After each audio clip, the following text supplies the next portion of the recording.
The day my husband, Lasantha Wickramatunga, editor of the Sunday Leader, was murdered, he had been tipped off that we were being followed.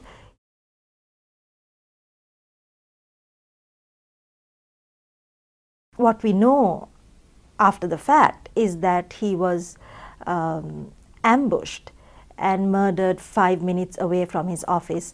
And what is more important is that it was only about a few yards away from one of the largest Air Force bases in the country and in a high security zone. And he was ambushed, according to witnesses, by 8 men on 4 motorcycles who surrounded his car and attacked him with poles, breaking the windshields and attacking him, and then he later died in hospital.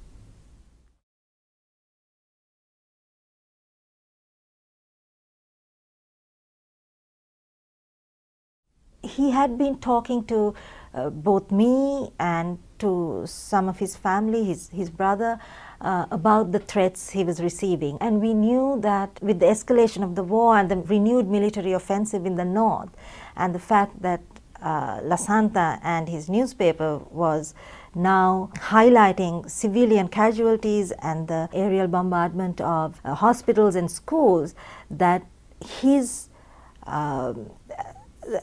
safety was really in jeopardy now.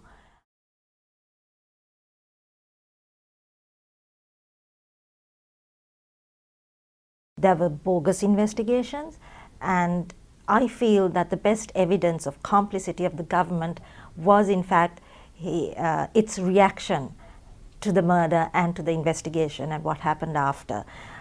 First, President Rajapaksa made ridiculous allegations that this was a part of an international conspiracy. He then ordered, there were 4 investigative teams, police teams, appointed, but then they were not allowed to do their jobs. You also realize that apart from these sanctimonious comments that are always made by governments, repressive regimes, there was nothing that was done. There was absolutely no political will to continue with this investigation. Just as much as there has been no political will to start or to continue with any investigation into the murders of journalists that have taken place in the past 10 years. I hold President Rajapaksa personally responsible for Lasantha's murder. He may not have given the order to assassinate Lasantha, but as the Minister of Defense and the person in overall command of the army and the police, he has seen to it, for 2 years, he has seen to it that there is no effective investigation. And therefore, I hold him and his government responsible for this.